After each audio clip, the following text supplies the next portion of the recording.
Bienvenido nuevamente a tu canal El Rincón del Laboratorista. En este nuevo video hablaremos sobre las indicaciones para la toma de muestras. Sin más preámbulos, vamos allá. El contenido a desarrollar será el siguiente: indicaciones para estudios sanguíneos, programación para la toma de muestra, transporte y procesamiento de las muestras sanguíneas, criterios para rechazar una muestra sanguínea y el informe de resultados.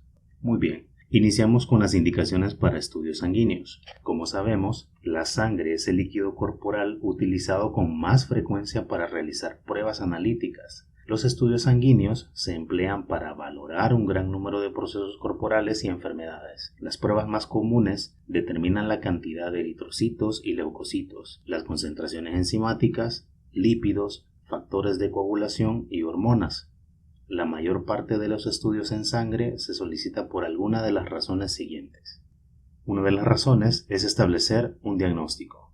Por ejemplo, los valores elevados de nitrógeno ureico en sangre y creatinina son indicativos de insuficiencia renal. Segundo, descartar algún problema clínico. Por ejemplo, la hipopotasemia se puede descartar ante la presencia de cifras normales de potasio en sangre. Tercero, supervisar un tratamiento. Ejemplo, las concentraciones de glucosa se utilizan para vigilar el tratamiento de pacientes diabéticos y el tiempo parcial de tromboplastina para regular el tratamiento con heparina. Otra de las razones es para establecer un pronóstico. Por ejemplo, un recuento de células CD4 decreciente refleja un pronóstico clínico poco favorable para un paciente con síndrome de inmunodeficiencia adquirida.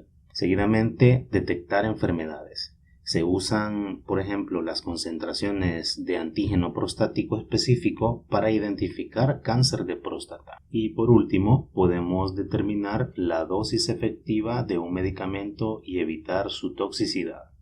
Continuamos ahora hablando sobre los métodos para la recolección de sangre. Existen tres métodos generales para obtener sangre: las punciones venosas, arteriales y cutáneas. Dedicaremos un próximo video para hablar a profundidad sobre estos tres métodos para no extendernos demasiado en este. Bien, la sangre recolectada de estos sitios difiere en varios aspectos importantes. Por ejemplo, la sangre arterial se oxigena en los pulmones y se bombea del corazón a los órganos y tejidos del cuerpo. En esencia, es uniforme en su composición en todo el cuerpo. La composición de la sangre venosa varía según sea la actividad metabólica de los órganos o tejidos perfundidos. Es deficiente en oxígeno en comparación con la arterial. Las variaciones entre una y otra se pueden observar con frecuencia en mediciones de pH, concentración de dióxido de carbono y valores de glucosa, ácido láctico y amoníaco. Por otro lado, la sangre obtenida por medio de punción cutánea es una mezcla de la sangre venosa y arterial. La sangre recolectada por este método también incluye a los líquidos intracelular e intersticial. De estos tres métodos mencionados, como ya conocemos o ya sabemos, el método de acceso más común para el muestreo de sangre es la punción venosa. Hablemos un poco ahora sobre la punción venosa. La facilidad para obtener sangre venosa hace de esta la principal fuente de recolección de sangre. Este método tiene un riesgo mínimo de complicaciones. Por lo general, para efectuar la venopunción, se recoge una muestra de sangre de una vena superficial. El sitio elegido con más frecuencia es la fosa antecubital del brazo, ya que en este sitio se encuentran varias venas superficiales grandes, de las cuales las más usadas son las venas basílica, cefálica y media cubital. Las venas de la muñeca o la mano también pueden utilizarse y, cuando no es posible realizar la punción venosa en las extremidades superiores, la vena femoral es la de más fácil acceso para la punción. Para la práctica de la venopunción se utiliza casi siempre agujas conectadas a tubos bajo especificaciones de vacío. También se puede emplear una aguja y jeringa para recolectar la muestra de sangre y después inyectarla al tubo apropiado. Los tubos están disponibles en varios tamaños, de 2, 3, 5, 7, 10 y 15 ml. Los tapones de goma usan un código de color para indicar si se trata de un tubo vacío, por ejemplo, sin conservadores ni anticoagulantes añadidos. Si el tubo contiene algún anticoagulante específico como heparina, oxalato, citrato o sales de ácido etilendiamino tetracético, o si el tubo se encuentra limpio en términos químicos, por ejemplo, para determinación de hierro. Según sean las pruebas requeridas, el análisis se lleva a cabo en sangre total, suero o plasma. Se utiliza una centrífuga para separar los componentes sanguíneos y obtener suero o plasma. La sangre total obtenida sin anticoagulante forma coágulos, de tal modo que se puede separar el suero para la valoración. La sangre total recolectada con anticoagulante impide la formación de coágulos, por lo que puede analizarse el plasma. Este último contiene fibrinógeno que no se encuentra en el suero. La selección del tubo con código de colores se basa en los requerimientos de la prueba. Existen tablas de laboratorio que indican el tipo de tubo necesario para cada prueba en particular. Los colores y la cantidad de sangre requeridos pueden variar de acuerdo a cada laboratorio.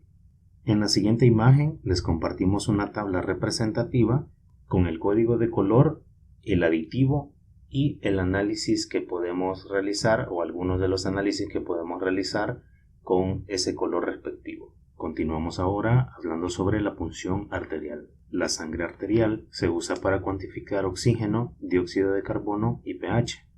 Estos se conocen con frecuencia como gases sanguíneos arteriales. Si un paciente requiere muestreo frecuente, por lo general se coloca un catéter arterial interno. Este tipo de punción se utiliza para muestreos simples o esporádico. Las punciones arteriales son más difíciles de realizar que la venopunción y también le provocan al paciente molestias notables. Las arterias empleadas más a menudo para la punción son la braquial y la radial.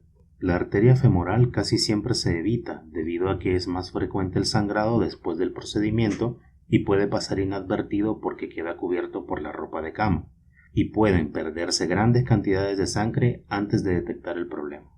Pasamos ahora a hablar sobre la punción cutánea, en algunas ocasiones denominada también como punción capilar. Es el método de elección para obtener sangre de pacientes pediátricos, en especial recién nacidos, ya que la gran cantidad de sangre necesaria para venopunciones repetidas puede ocasionar anemia. No obstante, la punción cutánea también puede usarse en pacientes adultos. Los sitios comunes para la punción incluyen la punta de los dedos, los lóbulos de las orejas y la superficie de los talones.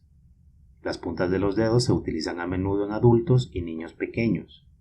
El talón es el sitio empleado con más frecuencia en neonatos. Los lóbulos se pueden utilizar para la obtención de sangre en adultos y pacientes pediátricos de mayor edad. También pueden usarse para obtener sangre capilar arterializada, como posible sustituto de la sangre arterial para la determinación de pH, presión parcial de dióxido de carbono y presión parcial de oxígeno. Bien, continuamos ahora con la programación de la toma de muestras. Aunque muchas muestras sanguíneas pueden obtenerse de manera aleatoria, algunas deben tomarse en periodos específicos. Por ejemplo, las lipoproteínas deben cuantificarse después de 12 a 14 horas de ayuno, con excepción de agua, ya que los alimentos pueden modificar sus valores. Puesto que las concentraciones de glucosa se relacionan con la ingestión de alimentos, las muestras para glucemia en ayuno requieren un ayuno de 8 horas. Las pruebas de tolerancia a la glucosa necesitan cifras de glucemia en ayuno a los 30 minutos, 1 hora, 2 horas, 3 horas y en algunas ocasiones 4 horas después de la ingestión de glucosa. Las muestras para la vigilancia farmacológica deben recogerse en lapsos específicos determinados por la vía de administración del fármaco, por ejemplo, la vía intravenosa u oral. Intervalo de dosificación, características de absorción del fármaco y vida media. La vigilancia farmacológica es de gran importancia en pacientes que consumen otros compuestos como antiarrítmicos, broncodilatadores, antibióticos, anticonvulsivos y cardiotónicos. Dado que el margen de seguridad entre las concentraciones terapéuticas y las tóxicas puede ser muy estrecho, los valores sanguíneos se pueden registrar en su punto mayor o concentración máxima o menor concentración mínima. Las concentraciones máximas son útiles para establecer la toxicidad y las mínimas para demostrar un grado terapéutico satisfactorio. Otra parte importante es el transporte y procesamiento de las muestras sanguíneas. Después de obtener las muestras, deben enviarse al laboratorio de inmediato, puesto que las células sanguíneas se encuentran vivas dentro de los tubos de recolección. Estas metabolizan algunos de los componentes de la sangre, lo cual puede alterar la concentración de algunos de ellos antes del análisis en el laboratorio. Es por ello que las muestras de sangre deben entregarse al laboratorio para su procesamiento en un lapso no mayor de 1 hora, según sea el tipo de prueba. Las muestras para procesamiento inmediato deben enviarse a la brevedad después de su extracción. Los laboratorios tienen criterios escritos para rechazar una muestra si es inadecuada para su valoración. A continuación, te mencionamos algunas de las razones más comunes para rechazar una muestra sanguínea. Identificación inapropiada de la muestra, tubo equivocado de recolección, cantidad de sangre insuficiente, muestra de sangre hemolizada y transporte inapropiado de la muestra. Para finalizar, hablaremos sobre el informe de resultados. En el video de la parte 2 de Laboratorio y sus procesos estudiamos a profundidad este punto. Si no has visto ese video, en la descripción de este te dejamos el enlace. Si bien la precisión y procesamiento son requisitos de una buena práctica de laboratorio, el informe oportuno de resultados es esencial. Para que el resultado de una prueba sea útil en clínica, debe notificarse con prontitud. Solo personal de salud con licencia puede informar de modo verbal los resultados al médico mediante 2 medios de identificación del paciente. Por ejemplo, nombre y número de registro médico del paciente y su fecha de nacimiento. Asimismo, el médico debe confirmar la información.